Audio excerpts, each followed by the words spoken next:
Assalamu alaikum students, this is your computer lecture from Multan Junior School. My name is Kamar Ali and today we are going to continue our topic from short question number 5.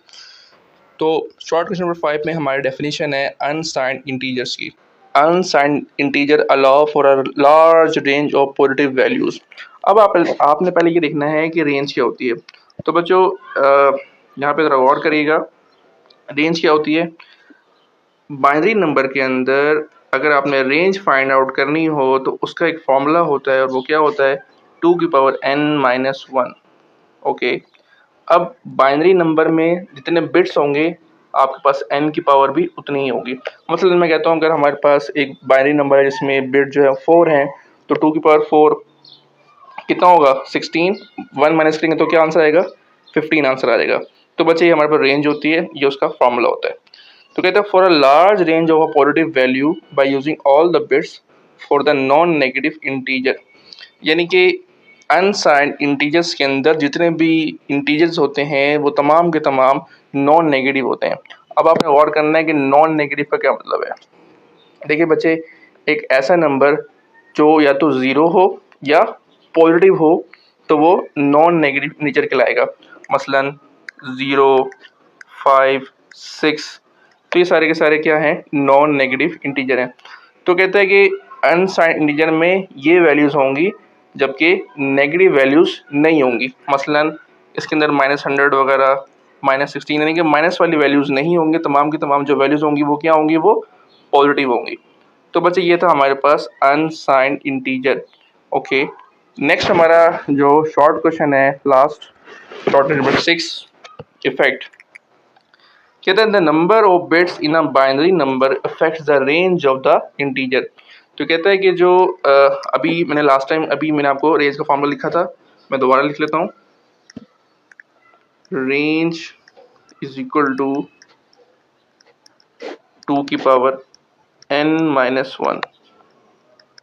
तो देखिए यहाँ पे n से मुराद क्या है, यहाँ पर n से मुराद है नंबर ऑफ बिट्स।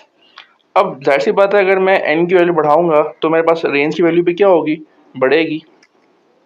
तो कहते हैं the number of bits in a binary range affect the range of integer value by doubling the range of the each additional bit. यानी कि वो ये कह रहा है कि अगर मैं n की वैल्यू मसलन अगर 3 से 4 कर दूंगा तो मेरे पास रेंज जो है वो डबल हो जाएगी। 4 से 5 कर दूंगा तो रेंज फिर डबल हो जाएगी। 5 से 6 कर दूंगा तो रेंज, यानी कि आप अगर n की वैल्यू यानी नंबर ऑफ बिट को अगर एक नंबर बढ़ाएंगे तो आपके पास जो रेंज है वो डबल हो जाएगी। अब किस तरह से, ज़रा गौर करिएगा, मैं आपको एग्जांपल देता हूँ। मसलन मैं पहले लेता हूँ n की वैल्यू 3, यानी मैं लेता हूँ n इक्वल टू 3। अब इसके साथ मैं इसको सॉल्व करता हूँ, इसकी रेंज फाइंड आउट करता हूँ। 2n-1 रेंज का फॉर्मूला होता है। अगर यहाँ पे n जो है वो 3 आ जाए, 2n-3 तो बच्चों 2n-3 कितना होता है, 8 होता है। तो 8-1 आपके पास रेंज कितनी आ जाएगी, 7 आ जाएगी। अच्छा, तो हमारे पास n जब 3 है तो हमारे पास रेंज कितनी आई है, 7 आई है। अब इसको याद रखिएगा। अब हम चेक करते हैं कि अगर हमारे पास n जो है 4 हो तो कितनी रेंज आएगी। अब हम n 4 पे चेक करते हैं। n equal to 4, again same formula 2n-1। अब यहाँ पे जो n है हमारे पास वो 4 है, 2n-4 - 1। अब 2n-4 कितनी होगी, 16। ओके, -1 करेंगे तो जवाब कितना आ गया, 15 आ गया। तो बच्चों आपने गौर करा, जब आप लोगों ने n की वैल्यू 3 ली थी तो आपका आंसर कितना आया था, रेंज कितनी आई थी, रेंज आई थी 7। और जब आपने n की वैल्यू 4 ली है तो देखें आपकी जो रेंज ऑलमोस्ट डबल नहीं हो गई, ऑलमोस्ट डबल हो गई है। तो इसीलिए यहाँ पे लिखा हुआ है कि जैसे जैसे आप जो है नंबर ऑफ बिट्स बढ़ाएंगे तो आपका जो रेंज है वो क्या होगी, वो डबल होती चली जाएगी।